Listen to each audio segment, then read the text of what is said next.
pido por favor que leamos el capítulo número 6 del versículo número 8 en esta mañana y meditemos en esta palabra del Señor, en esta porción de la Escritura, y el Señor pueda afianzarnos, sostenernos y levantarnos. Dice la palabra del Señor así: y Esteban, lleno de gracia y de poder, hacía grandes prodigios y señales entre el pueblo. Entonces se levantaron unos de la sinagoga llamada de los libertos y de los de Cirene, de Alejandría, de Cilicia y de Asia, disputando con Esteban. Pero no podían resistir a la sabiduría y al espíritu con que hablaba. Entonces sobornaron a unos para que dijesen que le habían oído hablar palabras blasfemas contra Moisés y contra Dios. Y soliviantaron al pueblo y a los ancianos y a los escribas, arremetiendo, le arrebataron y le trajeron al concilio. Y pusieron testigos falsos que decían: este hombre no cesa de hablar no deja de hablar palabras blasfemas contra este lugar santo y contra la ley. Pues le hemos oído decir que Jesús de Nazaret destruirá este lugar y cambiará las costumbres que dio Moisés. Entonces todos los que estaban sentados en el concilio, al fijar los ojos en él, vieron su rostro, dice, como de un ángel.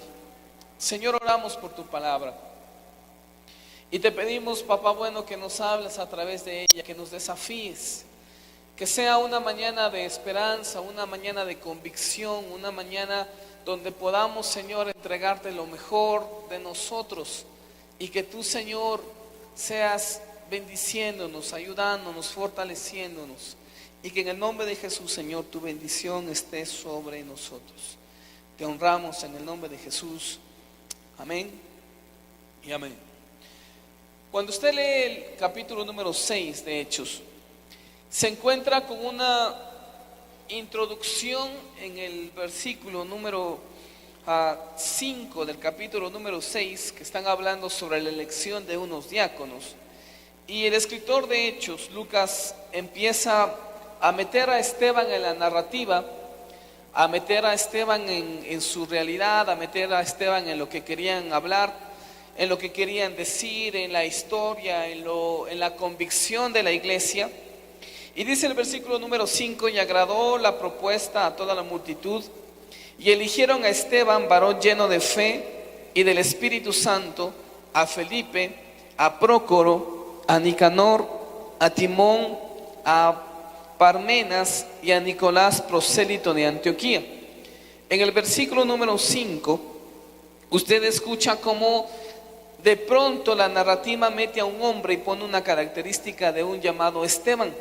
Y este hombre Esteban es elegido como diácono y pone una característica de ser lleno del Espíritu Santo. En el versículo número 8 dice que este mismo Esteban, lleno, ahora de qué dice, de gracia y de poder, hacía ¿qué? Grandes prodigios y señales entre el pueblo. Una interesante reflexión es que este Esteban no era de los 12 discípulos.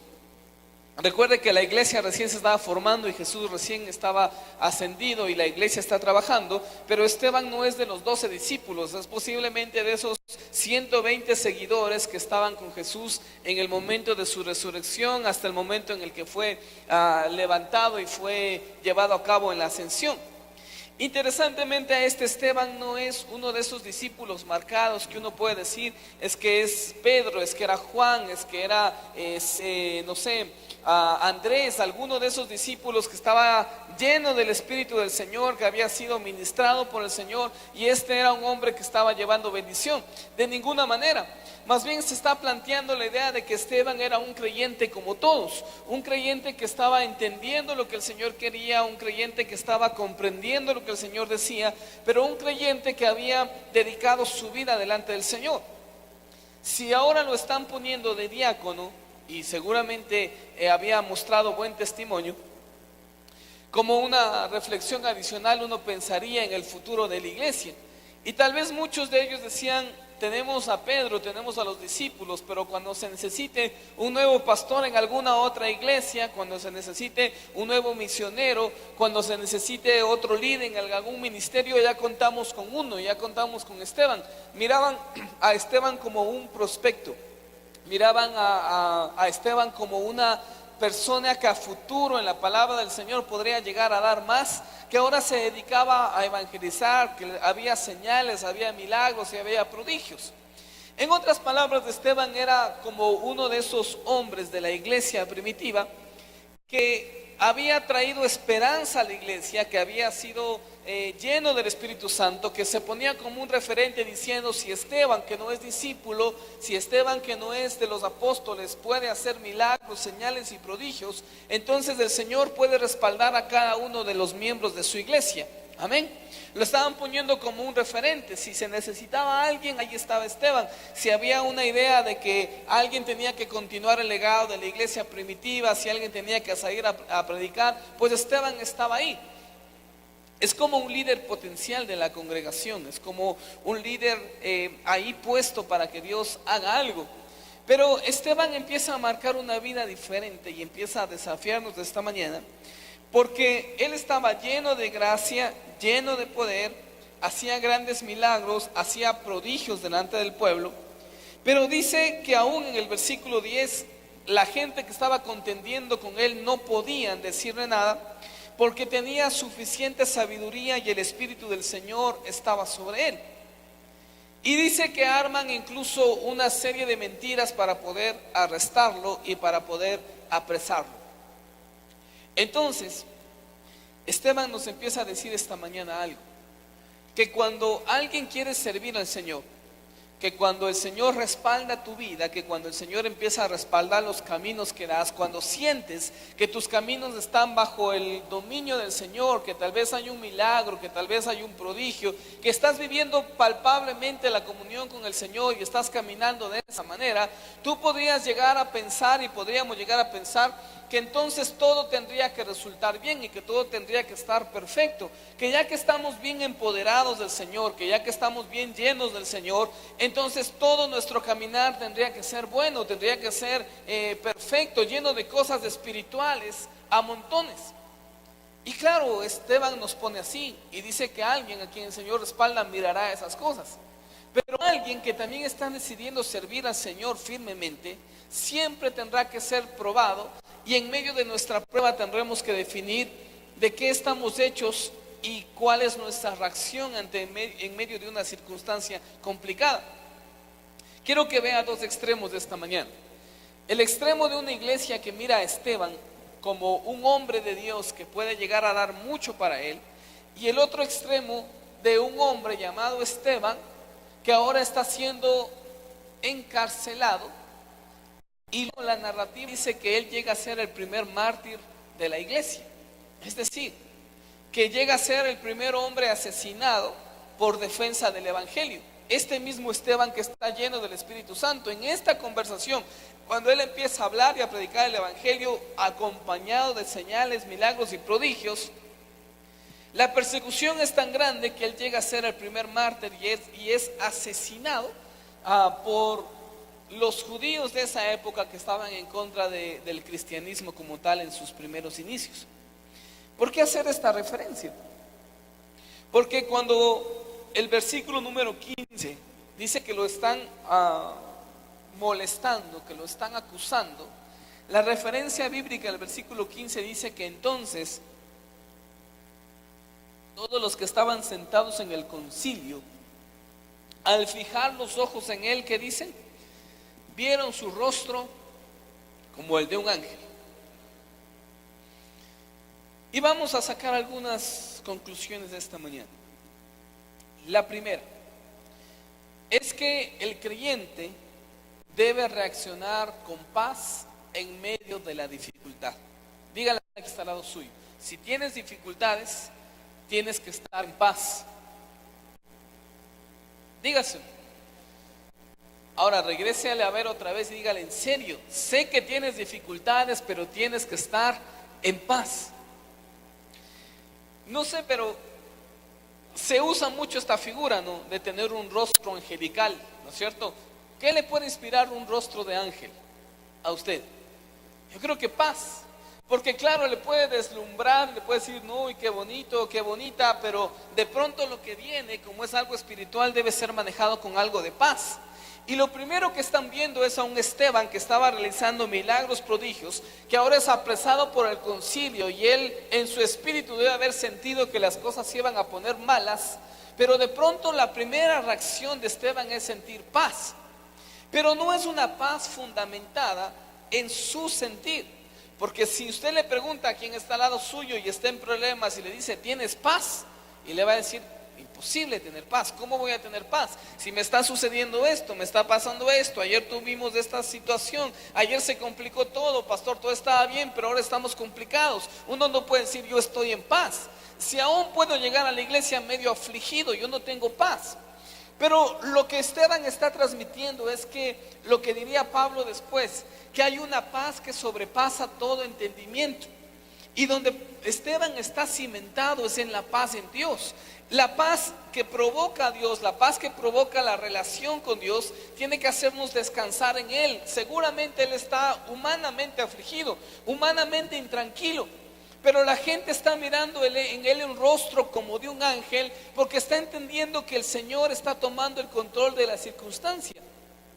Si en una complicación tuya de la vida, tú en vez de ofuscarte y en vez de ver lo malo y en vez de ver las cosas que están sucediendo mal, empiezas a decirle al Señor, dame paz porque esto no entiendo, dame paz porque esto se escapa de mis manos, dame la paz que sobrepasa todo entendimiento. Está diciendo, dame una paz que es superior a la paz humana. El Señor Jesús dijo, mi paz les dejo, mi paz les doy, y no es la paz que el mundo da. Entonces, cuando uno quiere entrar en un tiempo de bendición, no tienes otra acción que decirle al Señor que te dé paz. Qué interesante y hablar de esto, porque dice que la gente mira a Él con un rostro de ángel. Cuando tú estás en un problema, cuando tú estás en alguna dificultad, tu rostro refleja paz, refleja la mirada de un ángel cuando estás en problemas. Cuando te llaman y te dan una noticia y te dicen, no, el trabajo se te cayó, el contrato se te cayó, no sé, hubo un problema, se te pinchó la llanta, no sé, hubo un problema, se te dañó el auto, hubo un problema en el ¿cómo se llaman los últimos exámenes ahora que dan los chicos para pasar? ¿Cómo? Las de gracia ya son los últimos, sí. Ya no pasa de los de gracia, estás ahí, estás todo afligido y estás todo emproblemado, no hay la economía suficiente, el matrimonio está complicado, hay mucha discusión, no se llevaban como antes. Entonces uno dice, ¿cómo yo muestro una cara de ángel? Posiblemente nuestra acción en el momento de la dificultad es mostrar más bien una mirada de dureza, una mirada de desesperación, una mirada de angustia. Tal vez humanamente lo que nosotros reflejamos es que estamos mal, es que estamos en dificultades, es que no andamos bien, es que estamos mal. Eso en el lado humano es permitido. Pero Esteban pone una primera confrontación y nos dice, en el momento en el que estés metido en una prueba y en el momento en que estés en una dificultad muy complicada, lo primero que debes buscar tú es la paz de Dios sobre tu vida. Porque si no hay paz de Dios sobre tu vida, la dificultad va a ser bien complicada, va a ser bien difícil y te vas a desgastar. Lo único que puede sostener a tu vida, a tu corazón en un momento de dificultad, es buscar la paz de Dios. Amén. Ahora, ¿cómo podrá alguien decir, pero pastor, entonces, ¿cómo busco esa paz de Dios? Porque yo le digo al Señor que me ayude, que me dé fuerza, pero la paz así profunda no la siento y no está. Por dos sencillas condiciones dentro de esta paz: que la paz es producto de tu confianza en el Señor y la paz es producto de tu comunión en el Señor. ¿Por qué confianza? Porque dice que la gracia, cuando Pablo saluda a muchas de las iglesias en las cartas que él escribe, les dice gracia y paz. Nos está diciendo que nosotros que hemos alcanzado la gracia en el Señor, que hemos sido perdonados por la sangre preciosa de Cristo y tenemos perdón de pecados cuando Él murió en la cruz. Esto es por gracia, esto es un regalo de Dios, y acceder a ese regalo debe traer sobre nosotros paz, porque no hay ninguna condenación para los que están en Cristo. Una cosa que te puede quitar la paz es saber que si tú mueres hoy, no vas al cielo, sino que vas al infierno. Eso sí es peligroso, eso sí es para desesperarse.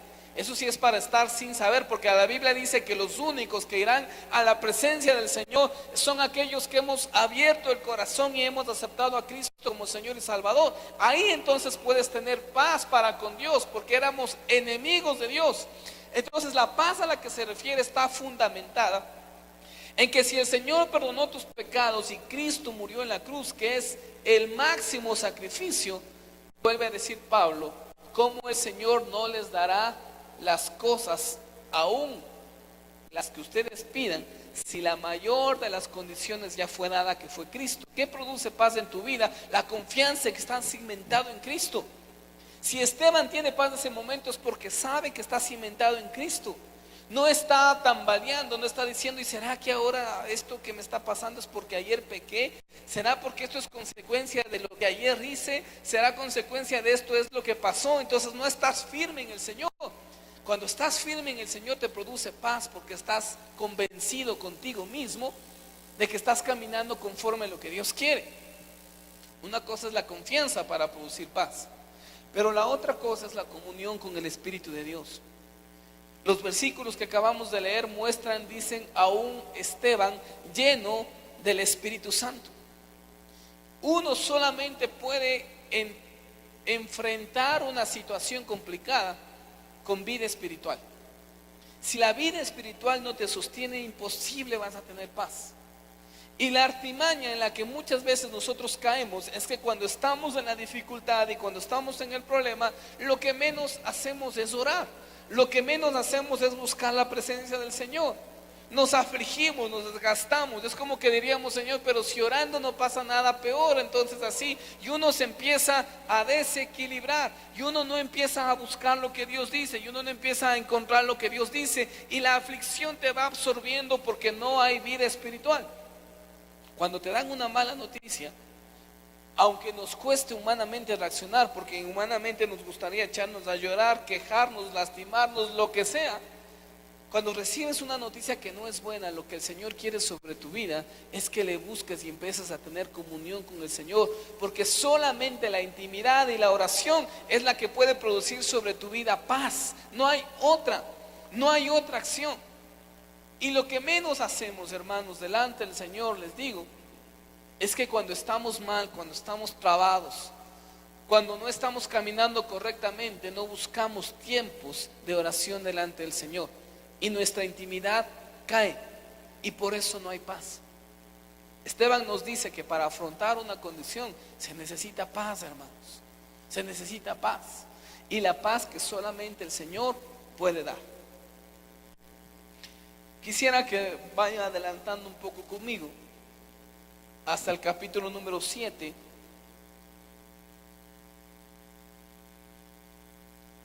Y usted se va a encontrar hasta el versículo número 51.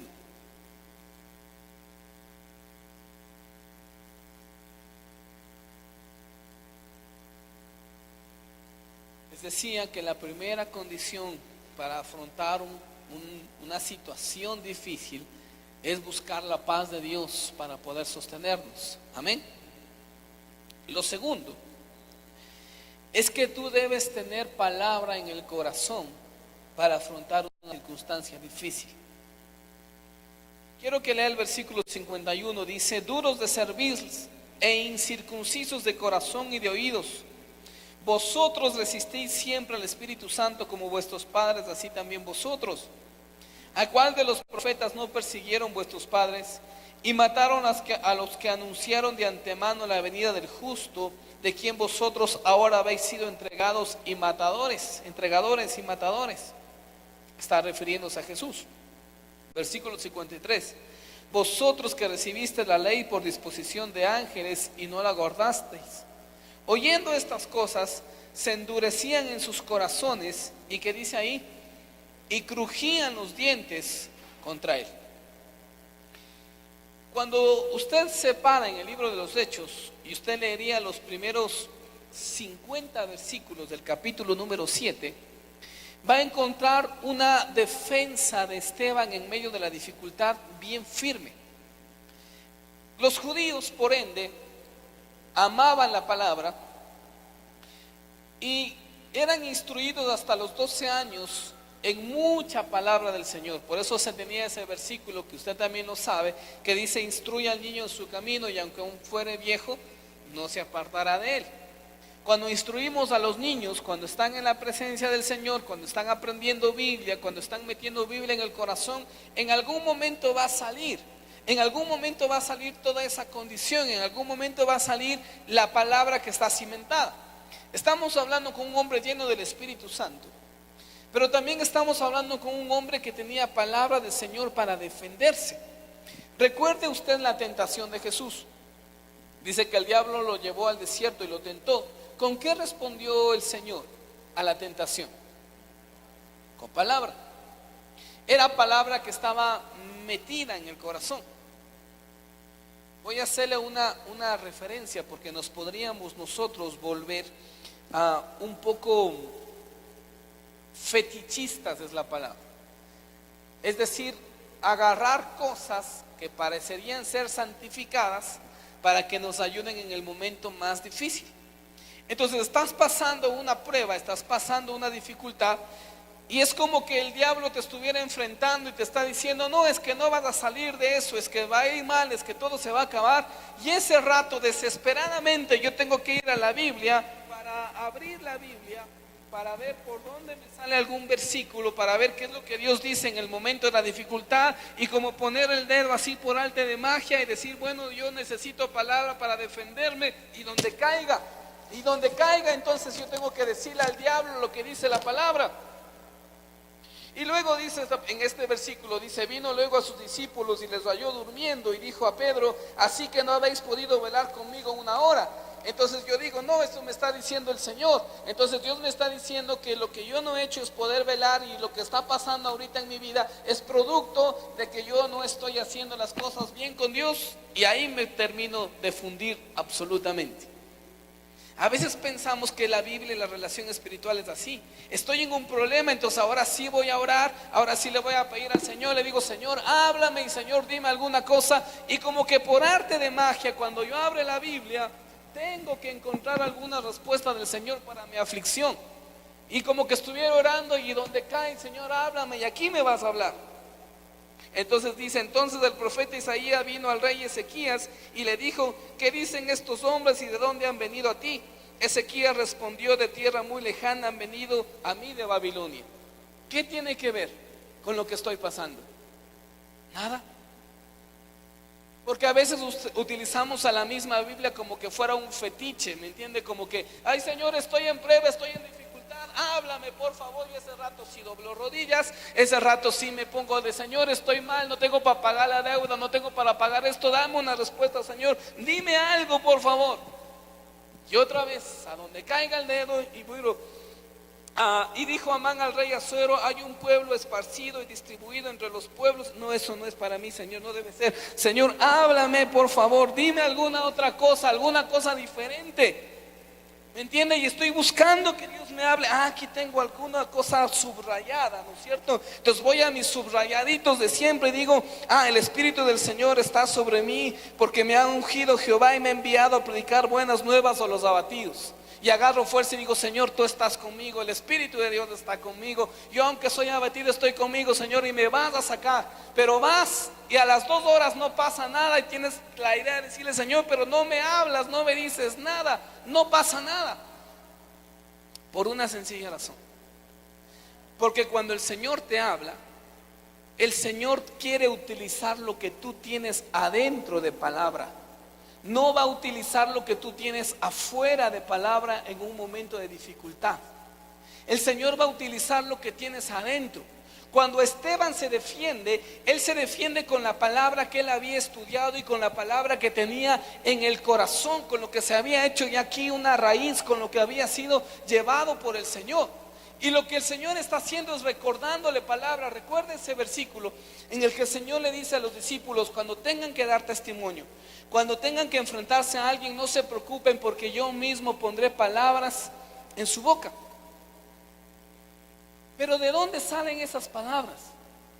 De lo que tú has leído, de lo que tienes en el corazón, porque es importante leer Biblia todos los días, porque aunque parece que no se te queda nada, porque aunque parece que nada está ahí, el Señor te traerá uno de esos versículos en algún momento de dificultad que está adentro, te lo sacará y podrás dar a luz una bendición de lo que Dios quiere hacer sobre tu vida. Que en su misericordia el Señor nos hable al dedillo así y nos diga alguna cosa, es por pura misericordia. Pero cuando tú tienes palabra de Dios en el corazón, el Espíritu del Señor recuerda esa palabra y te da una explicación y te da una bendición para que la prueba pueda ser afrontada. Esteban está a punto de ser asesinado y él se defiende con palabra de Dios. Él se defiende con lo que dice la palabra. ¿Qué le vas a decir al diablo cuando el diablo te está diciendo tu matrimonio se va a destruir? ¿Qué le vas a decir? Por ahí te cae en el dedillo y dice: la única manera en la que puedes divorciarte es por causa de adulterio. Entonces te agarras de eso y vas por ahí.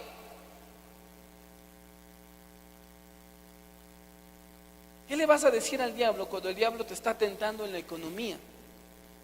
¿Qué le vas a decir al diablo cuando el diablo te está molestando en lo económico? ¿De dónde vas a sacar palabra? ¿De dónde está? Vas a decir: búscate una Biblia. Ese rato llámale al pastor y dile: Señor pastor, ¿dónde anda ese versículo que dice que si yo siembro poquito voy a cosechar poquito, y si yo siembro bastante voy a cosechar bastante? ¿Dónde está ese?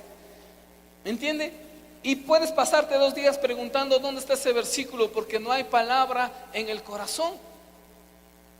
De pronto, ¿qué le vas a responder al diablo cuando te tiente y cuando estés metido en una dificultad y ya no sepas qué hacer? Porque la palabra del Señor tiene que estar en tu corazón. Esteban nos está diciendo que es importante la comunión con Dios, pero también es importante para afrontar una dificultad la palabra, y lo que menos hacemos, hermanos, es leer palabra del Señor. Hacemos cualquier otra actividad cristiana que nos guste. ¿Nos gusta venir a la oración? Por supuesto hay que venir a la oración. ¿Nos gusta venir al culto? Tenemos que venir al culto. ¿Nos gusta venir a ensayar? Tenemos que venir a ensayar. ¿Nos gusta escuchar música cristiana en el carro? Perfecto. Pero ¿y la palabra? ¿Dónde está tu palabra? ¿Dónde está tu lectura sistemática de la palabra? Tu lectura en orden de la palabra, para que vayas llenándote tu estudio. No hay lectura de palabra. Entonces, cuando estamos en una dificultad y Satanás te bombardea con un montón de acusaciones, no tienes palabra para responder. No tienes palabra para responder lo que Dios quiere hacer sobre tu vida. Y Esteban nos da un gran ejemplo diciendo: es importante buscar la paz de Dios. Pero cuando estás en paz de Dios, tienes que estar cimentado en la palabra y tener palabra en tu vida para poder responder a la situación difícil y complicada que estás llevando. Amén. Hagamos una pequeña encuesta. ¿Cuál fue el último versículo que se aprendió usted en esta semana? ¿Cuál fue el versículo que se aprendió de la Biblia esta semana? Eso es difícil, ¿verdad?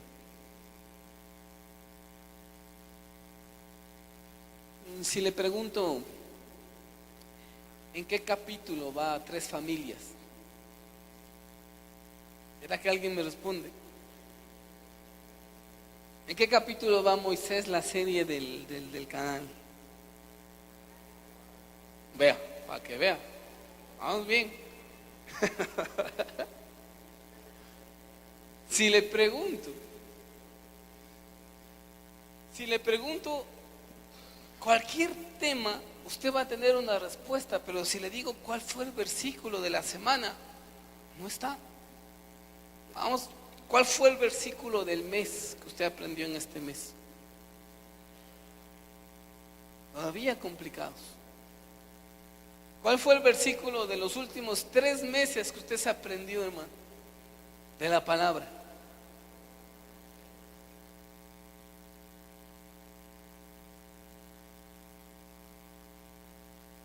Si uno va agarrando, buscando, se da cuenta que no hay palabra en el corazón del creyente, que en la dificultad no está la palabra del Señor, que estamos acostumbrados a que en la dificultad ir corriendo a la Biblia para ver qué Dios me dice, como que fuera una manguera de bomberos para apagar el incendio, y yo declarando un poquito la palabra, ya todo se va a acabar. No, Esteban nos está diciendo que la dificultad se vence cuando hay palabra cimentada en tu corazón. Cuando usted lea a Esteban, Esteban da una defensa del por qué Cristo es el Cristo.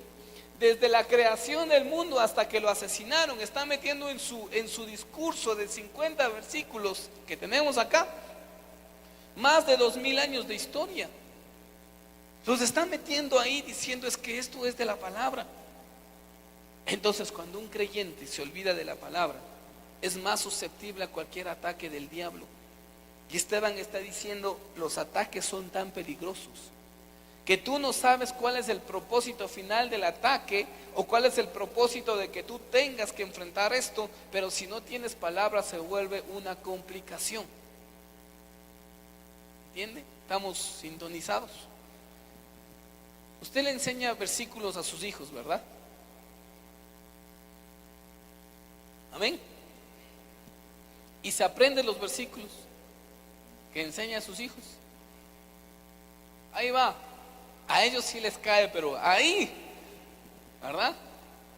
¿Y nosotros? ¿Dónde quedamos con toda esa idea? Porque estamos acostumbrados solamente a tener un Dios bombero, un Dios que nos ayude en el momento de la dificultad, pero no una convicción profunda dentro. Si usted sigue leyendo el libro de los Hechos, Esteban nos ilustra algo adicional en un momento de la dificultad. Dice el versículo del capítulo 7 que nos quedamos.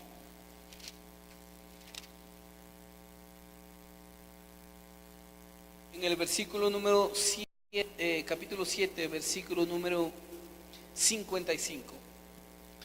Pero Esteban, lleno del Espíritu Santo, puesto los ojos en el cielo, ¿qué dice ahí? Vio la gloria de Dios y a Jesús que estaba a la diestra de Dios. Y dijo: he aquí veo los cielos abiertos y al Hijo del Hombre que está a la diestra de Dios. Entonces ellos, dando grandes voces, se taparon los oídos y se arremetieron a una contra él. Y echándole fuera de la ciudad le apedrearon, y los testigos pusieron sus ropas a los pies de un joven que se llamaba Saulo. Y apedreaban a Esteban mientras él invocaba y decía: Señor Jesús, recibe mi espíritu. Y puesto de rodillas clamó a gran voz y dijo: Señor, no les tomes en cuenta este pecado.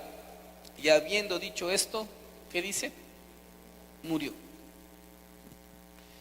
Una reflexión en esto, porque Esteban nos dice hay que tener paz, Esteban nos dice hay que tener palabra, ¿verdad? Pero a la luz de la iglesia primitiva, de los primeros libros, de los primeros capítulos de Hechos, para algunos la muerte de Esteban debería tener un tinte de injusticia. No solo porque lo matan injustamente los líderes religiosos de la época, sino porque Esteban era un cristiano lleno del Espíritu Santo, que hacía señales, milagros y prodigios, pero que en el funcionamiento de la iglesia no tenía mayor acción. ¿A qué me refiero? A que si hubiese sido Pedro el que después que en Pentecostés predica y se convierte en más de 3000 personas, y el Espíritu de Dios desciende y lo agarran porque lo llevan preso y el Señor permite que salga de la prisión, lo más loable es entender que de los 12, los que están arriba, ellos tendrían que haber sido los primeros en morir, porque ellos eran los convencidos por la causa de Cristo, ellos eran los que habían sido elegidos por Cristo. Esteban como que sí es un buen creyente, pero no es tan importante a la luz de los hombres. Sí, para Dios para que él sea la primera persona asesinada de una iglesia. En otras palabras, si hoy tuviéramos un tiempo de persecución, muchos de la iglesia diríamos, pero que le maten primero al pastor, a él primero.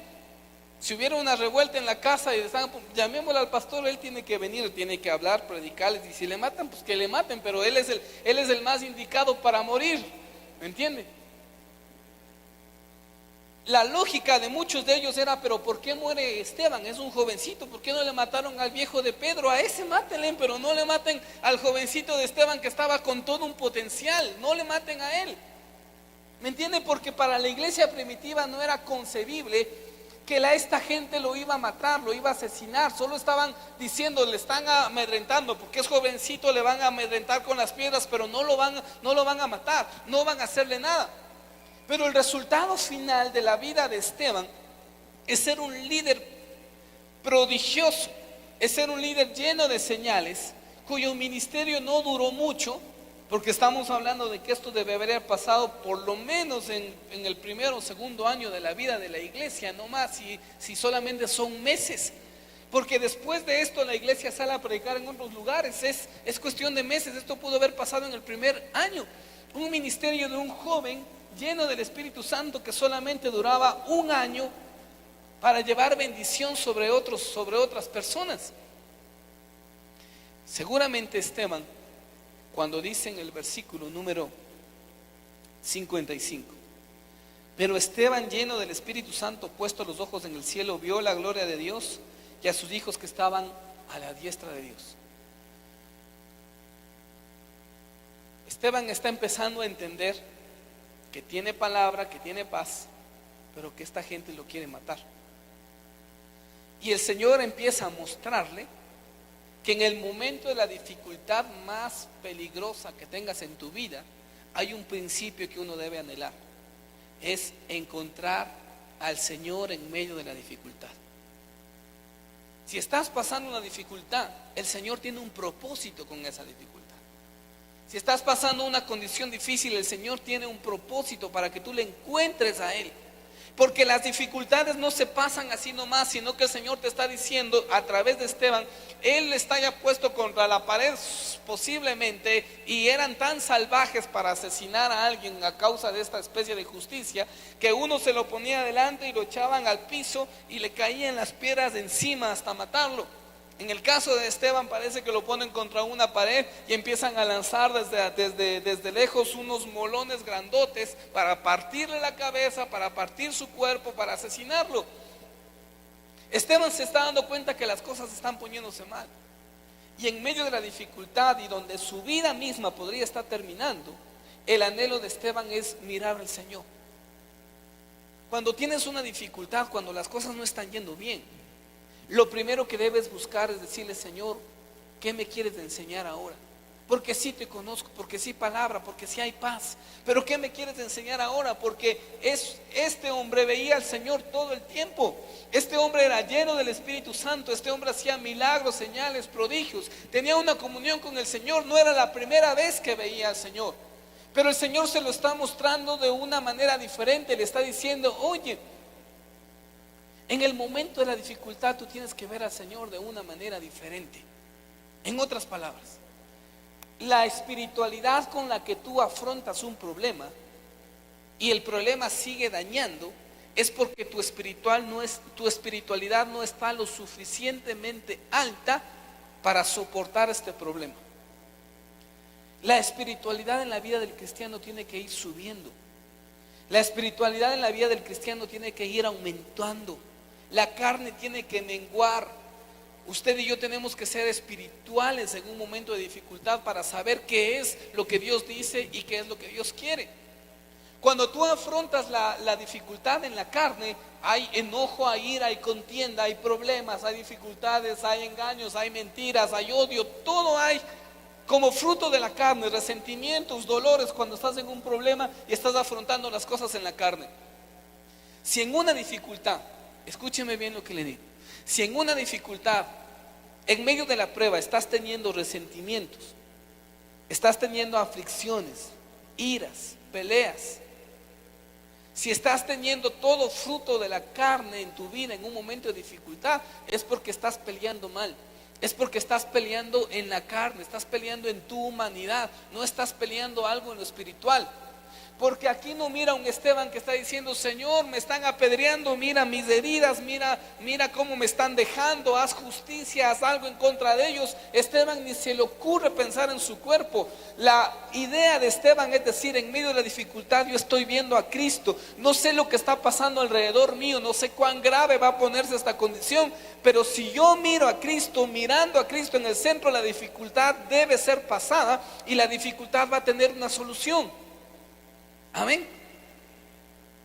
Esteban nos está diciendo que es bueno tener paz, que es bueno tener palabra, pero en la dificultad tú tienes que mirar a Cristo en la manera que Él quiere que tú le veas una vez más. Porque es necesario mirar a Cristo, porque Cristo es el único que puede sostenernos. Esteban está mirando que las cosas se complican. Aparentemente él estaba solamente defendiendo su milagro, pero ahora ya está contra una pared y ahora ya ve a gente que está a punto de asesinarlo. Pregunto yo, hermanos, ¿cuál va a ser el propósito de una prueba sobre tu vida? Esta era la última prueba para Esteban. ¿Qué tal si la prueba que estás pasando es la última de tu vida? ¿Qué tal si después de esta prueba te mueres? Nos morimos. ¿Puede pasar? Nadie tiene contado los días. ¿Qué tal si estás afligido, si estás acabado, si no quieres salir más nada y ya los días de tu vida te son acortados y los días de tu vida ya no van a ser tan grandes y la imagen que tú vas a dejar sobre tu familia, sobre tus hijos en tu muerte es de un hombre total, o de un hombre o una mujer totalmente desesperada, de un hombre o una mujer que no confió en el Señor? Porque a veces nosotros pensamos que la vida está larga, hermanos, y que el Señor nos dé abundancia de días, porque esa es la promesa del Señor, ¿no es cierto? Que cuando le seguimos el Señor puede darnos abundancia de días, que moriremos ya de unos 80, 90, 100, que el Señor lo permita. Pero Esteban era lleno del Espíritu Santo. Pero Esteban era hombre de milagros y prodigios. El hombre era un hombre espectacular de la iglesia primitiva en el Señor, un hombre que buscaba al Señor. Y no llegó a los 70, ni 60, ni 50, ni 40. Posiblemente estaba por ahí bordeando los 30 y el propósito de su vida terminó. Porque es importante mirar al Señor en medio de la prueba, porque tú no sabes cuánto más te va a costar la condición que estás viviendo. Aparentemente estamos bien, estamos teniendo las cosas buenas para poder seguir, para poder avanzar, pero tal vez la vida cesa, hermanos, y nosotros debemos comprender que lo que debe sujetarnos es que no importa cuántos años vivas, sino que si yo miro al Señor, el Señor me dará paz en medio de la dificultad y en medio de la angustia. Es interesante porque a veces nosotros no nos damos cuenta de lo frágil que es la vida. Y perdemos el tiempo en una dificultad siendo demasiado carnales. Cuando hay un problema en el matrimonio, la carne sale profundamente. Sale la carne con las maletas del que ya se quiere ir. Cuando hay un problema de deudas, sale la carne tan profundamente que te sigues endeudando con un chulquero. Cuando hay un problema de trabajo, quieres pasar algún tipo de coima, algún tipo de alguna cosa para ver cómo te sostienes y cómo estás delante de esa dificultad. Qué interesante es, porque nuestro afrontar de la vida es como que vamos a ser eternos, como que le puedes decir al Señor: hoy, Señor, me voy a dar el privilegio de fallarte, de pecar, y después tú me vas a perdonar y ya mañana nos ponemos a cuentas, ¿sí? El Señor es bueno y me perdona. Y lo es. Pero vivimos la vida como que mañana vamos a seguir viviendo tan tranquilos y vamos a seguir viviendo las cosas tan fáciles que no nos damos cuenta que puede pasar el día de mañana. Esteban era un hombre, y yo posiblemente era un hombre de fe, y creo que la iglesia tenía muchas esperanzas diciendo: imagínate este hombre a los 30 años lleno del Espíritu Santo, ya tiene por allá algunas sanidades y algunas enfermedades sacadas de la gente, tiene un montón de prodigios. Imagínate cómo va a ser el ministerio. Este pinta para ser otro Moisés, este pinta para ser otro Pablo, este pinta para ser un líder de la iglesia increíble. Pero el propósito del Señor con Esteban solamente duraba 30 años. No más, no más. Y lo que necesitaba Esteban era estar firme en el Señor, porque en una dificultad tú debes estar firme delante del Señor, porque no sabes qué puede traer una dificultad tan grande. Amén. No le estoy diciendo que tenga miedo, que confíe en el Señor, pero que sí sea consciente. ¿Qué tal si nosotros no tenemos un plan con el Señor tan marcado de muchos años, sino de... ¿Cuántos años tiene usted ahorita? 42. Póngale 42 y medio. 60. Póngale 61 y no más. No sabemos lo que Dios quiere hacer, y nosotros, nuestra reflexión en muchas ocasiones es vivir la vida como que seríamos eternos. Y sí somos eternos, pero cuando estamos firmes en el Señor, porque aunque la muerte nos sorprenda, iremos a la presencia del Señor e iremos a lo que Dios quiere hacer sobre nosotros. Amén. ¿Lo cree? ¿Cuál es la firmeza de Esteban? Dice el versículo 56: y dijo: he aquí veo los cielos abiertos y al Hijo del Hombre que está a la diestra de Dios. Entonces ellos, dando grandes voces, se taparon los oídos y arremetieron a una contra él, y echándole fuera de la ciudad le apedrearon, y los testigos pusieron sus ropas a los pies de un joven que se llamaba Saulo. Y apedreaban a Esteban mientras él invocaba el nombre del Señor y decía: Señor Jesús, recibe mi espíritu. Fíjese el versículo 60. Y puesto de rodillas, clamó a gran voz y dijo: Señor, no les tomes en cuenta este pecado. Y habiendo dicho esto, ¿qué dice? Durmió. Esteban nos está diciendo que la dificultad hay que tener paz, nos está diciendo que hay que tener palabra, ¿verdad? Nos está diciendo que hay que buscar primero al Señor. Pero una dificultad también tiene que hacerse más misericordioso. Una dificultad tiene que hacerte, en otras palabras, más humano.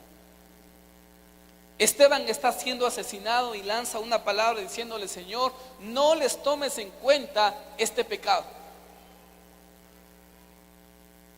Fíjese la respuesta de este hombre. Porque cuando a usted le hacen algo, cuando a nosotros nos hacen algo, nuestro instinto humano, ¿cuál es? El desquite.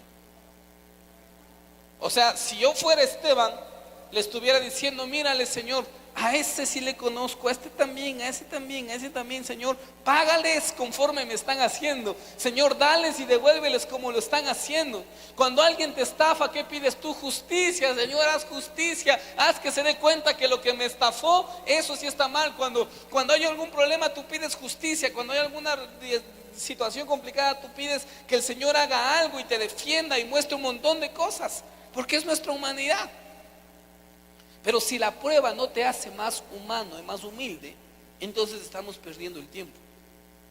Porque Esteban, en la prueba, siendo asesinado, dice: Señor, perdónales a todos estos, no os tomes en cuenta, porque dice en la palabra que los homicidas no entrarán al reino de los cielos. Entonces esos homicidas no iban a entrar a la presencia del Señor. Pero enfocado Esteban en su ministerio de predicar el evangelio, dice: no importa si yo tengo que dar mi vida para que estos se salven, no importa. Es una condición de más humanidad.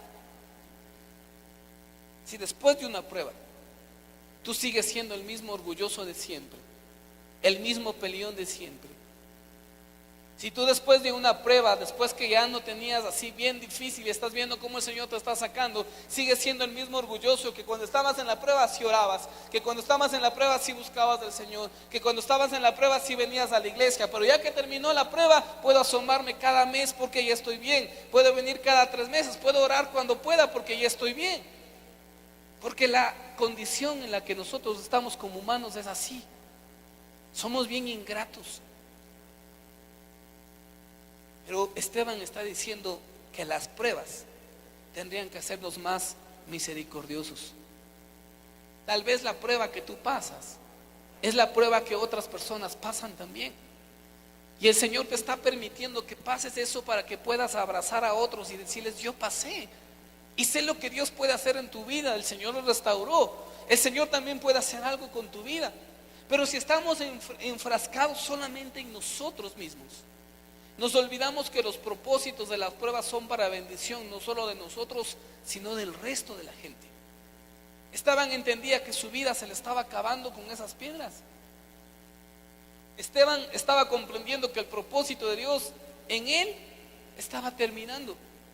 Yo no sé cómo será el momento de la muerte, pero debe venir algún tipo de paz en la que el Señor nos diga: tranquilo, ya cumpliste. Y como que nos ponga paz diciendo: tranquilo, ya deja, y ya vamos a la otra etapa. Tranquilo, tranquila, que ya cumpliste. Es como que Esteban empieza a sentir esa paz diciendo: ya lo cumplí, Señor, no perdonas, ve al Hijo de Dios, no me importa mi cuerpo aquí, no me importa lo que pase ahora en lo terrenal, voy a tu presencia. Indudablemente, él solamente tuvo 30 años de vida, ¿verdad? Posible. Pero tuvo más años en la eternidad. ¿Me entienden? Pero tuvo más años en el cielo, donde la polilla no corrompe, donde no se destruye nada, donde todo es bendición, donde uno está con Dios. Los propósitos del Señor son diferentes. Y debe haber sido un balde de agua fría para la iglesia diciendo: nos van a matar. Si a este muchachito que era lleno, si a este Esteban que se paraba, oraba, ponía sus manos y se sanaban, le mataron, imagínese a mí, pastor. Si con las justas leo un versículo al día, si con las justas oro por los alimentos, ¿cómo no van a querer matarme a mí? Debe haber sido un susto para la iglesia diciendo: y ahora tenemos que irnos de aquí porque ni me quisiera llamar Esteban. Donde que digan: ¿dónde hay otro Esteban? Me van a caer a mí. La iglesia empezó a tener miedo y se dispersó, y esa dispersión fue utilizada para que el evangelio sea predicado en otros lugares, porque la iglesia no salía. Solamente después de que Esteban murió, la iglesia se le dio a predicar a otros lugares. Nosotros como congregación anhelamos crecer. Nosotros como congregación anhelamos tener más miembros en la iglesia, por supuesto. Pero no pasa, porque estamos cómodos. ¿Qué tal si viene una pequeña persecución para nuestra iglesia? Para que despertemos y empecemos a cumplir el propósito de Dios. Y esa persecución afecta en todas las áreas. No es que nos van a venir a poner un sello aquí cerrado y esa es la persecución, no, porque podemos reunirnos en otro lugar. Pero ¿sabes dónde va la persecución? En tu vida, porque cuando nos conviene somos templo del Espíritu Santo, y cuando nos conviene este es el templo del Espíritu Santo. Pero la persecución a la que habla no está hablando sobre un edificio, sino sobre los miembros de una iglesia. ¿Qué tal si viene una persecución fuerte sobre tu vida para reaccionar? Para que entendamos, la prueba tiene que buscar que estemos con la mirada en Cristo totalmente. Amén. Porque hay enfermedades. ¿Por qué tenemos que pasar una enfermedad? Porque el Señor quiere que lo veas a Él. Que lo veas a Él y que estés ahí.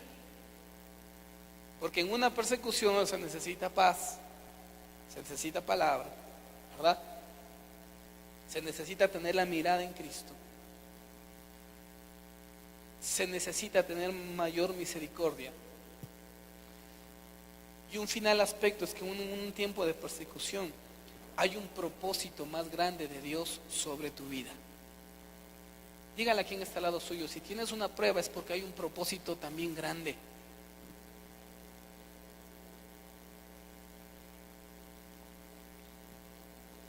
Uno no le echa mucho ojo a este versículo que vamos a leer, versículo 58, porque Lucas ahora involucra a otro hombre en la historia.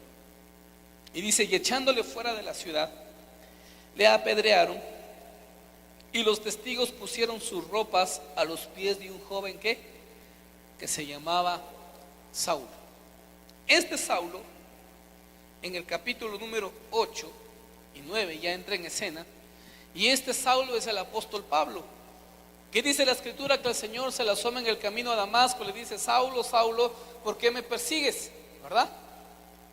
Y se convierte y empieza a ser el apóstol de los gentiles. Y a este Saulo, a este muchacho que está viendo la muerte de Esteban, le debemos por lo menos las 3 partes de la escritura del Nuevo Testamento.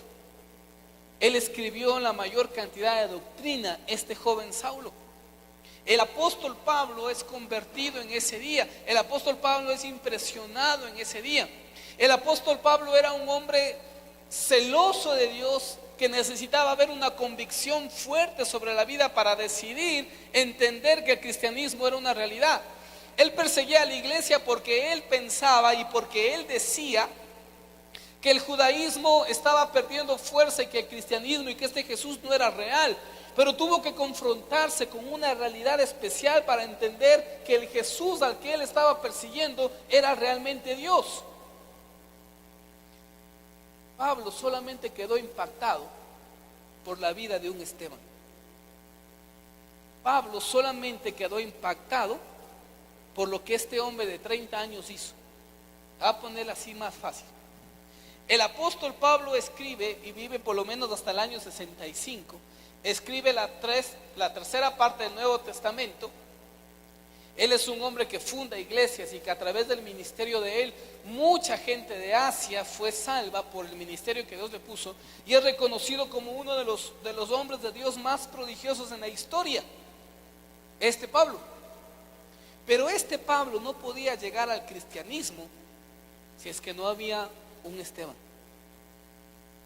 Si Esteban no moría ese día y Pablo no miraba en la convicción de ese joven diciéndoles que hasta se dejó apedrear porque Cristo estaba con él, porque ¿qué le costaba decir mentirita? No más no soy cristiano, solo voy los domingos? ¿Entiendes? ¿Qué le costaba decir yo no soy comprometido, yo voy de vez en cuando nomás a la iglesia, yo no soy mucho de eso? Porque así somos algunos. ¿Qué le costaba decir a este Esteban? No, es que sí, mis papás son los que van, pero yo no, yo criado en la iglesia chiquito, pero usted sabe, por obligación, no por convicción, ya porque mi papá me llevaban, sí, ¿no? ¿Por qué impacta tanto la vida de Esteban a Pablo? Porque ve a un joven de su misma edad, tan comprometido como él se compromete con el Señor, dispuesto a morir apedreado por una causa de un Cristo, y dice: ¿qué tiene este que no tienen los demás? Porque debe haber escuchado de Pedro que lo negó. No le paremos mucho asunto ahorita porque ya está restaurado y todo, pero ya no tenía la convicción profunda. Pero Esteban no. Pablo debe haber cuestionado diciéndole: ¿pero qué busca este muchacho en la iglesia? O sea, no es ni líder, no es ni el pastor de la iglesia, no es ni diácono, bueno, era diácono, no es líder, no es el más importante. ¿Quién es este hombre que se atreve a morir por una causa y dejarse apedrear y todavía en su momento tener tanta mirada a Cristo? Quiero que entienda que la muerte de Esteban no es un ambiente terrenal, no es un ambiente de funeral terrenal sin Cristo. ¿A dónde me refiero? No es que cuando lo están apedreando todo es gritos, todo es sangre y como que nada está muriendo ahí, sino que si Esteban dice que él alza los ojos y ve al Hijo de Dios sentado, el ambiente espiritual de la muerte de Esteban debe haber sido tan profundo. La presencia de Dios en la muerte de Esteban tuvo que haber sido tan real que la gente tenía que estar estremecida, tal vez lanzando piedras, pero sintiendo como que algo hay. Y los cristianos que están ahí diciendo: esto es increíble, no creo cómo Dios puede manifestarse y cómo puede estar tan presente y cubriendo a toda la iglesia por la muerte de uno. Porque la iglesia estaba ahí, alguna gente estaba ahí, podrían haber dado la orden diciendo: ¿cuántos son amigos de Esteban? Maten a ellos también. El Espíritu de Dios estaba ahí de una manera tan palpable, tan espiritual, que se convertía en una experiencia realmente sobrenatural la muerte de este hombre. Y Pablo, que es sensible a Dios, debe haber experimentado diciendo: no entiendo, Señor, ¿cómo puedes estar presente en la muerte de este? ¿Cómo estás presente en la muerte de este que no está adorándote a ti? Y solamente esa convicción de Esteban es la que puede romper el corazón de Pablo y la cabeza de Pablo. Porque da un detalle, dice que pusieron ropas, como que los que estaban apedreando dijeron, a ver, da cuidando las cosas un ladito. Y lo hacían partícipe también. Y él fue partícipe de esa muerte. ¿A dónde voy con esta reflexión? ¿Y por qué decía de un propósito? Porque tú no sabes qué puede pasar por aguantar la prueba que estás pasando. Tal vez el propósito contigo no es tan grande. Tal vez el propósito contigo, aparentemente en lo humano, no es tan loable, no es que vas a recibir todos los reconocimientos por haber pasado la prueba que estás pasando. Tal vez en la iglesia ni saben que estás en prueba. Tal vez nosotros como pastores ni sabemos que estás pasando algún problema. No nos dicen primero. ¿Sí? Y ni siquiera estamos pasando. Y tú dices, pero ¿y ahora qué es lo que está viviendo? ¿Qué es lo que está pasando? Yo ya pasé la prueba, pastor, la semana pasada y llegué a la iglesia y no me dijeron ni felicitaciones por la prueba, ni qué bueno que ha pasado, ni me dijeron nada. Usted ni sabe cómo me costó y cómo vi la mano de Dios, pero no me han dicho nada.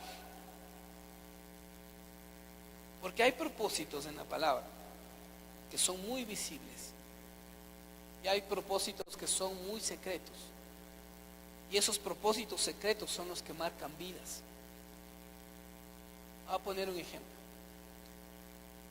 Nos alegraríamos tanto porque hay 15 días que las hermanas están viniendo a orar todos, un grupo de hermanas están viniendo a orar todos los días en las tardes para que el Señor nos ayude con el dinero, con la provisión para pagar lo que tenemos que pagar de la iglesia, que está urgente, que está así ya presionante, que está todo tenso, así que necesitamos sacarlo y vamos a tener una respuesta de eso en el Señor, amén. Entonces, cuando digamos eso y cuando el Señor nos dé esa provisión, daremos un testimonio aquí, diremos, el Señor nos ha dado la provisión económica y la iglesia va a saltar y la iglesia va a decir, amén, bueno es Dios, gloria a Dios, y lo haremos y lo celebraremos, amén.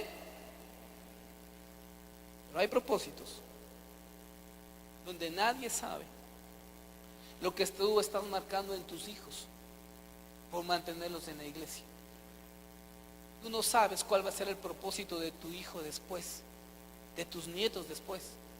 Y por tú sostenerte en la iglesia, tú aparentemente serás solo un Esteban que tiene que irse pronto, que el propósito se cumplió y tiene que irse.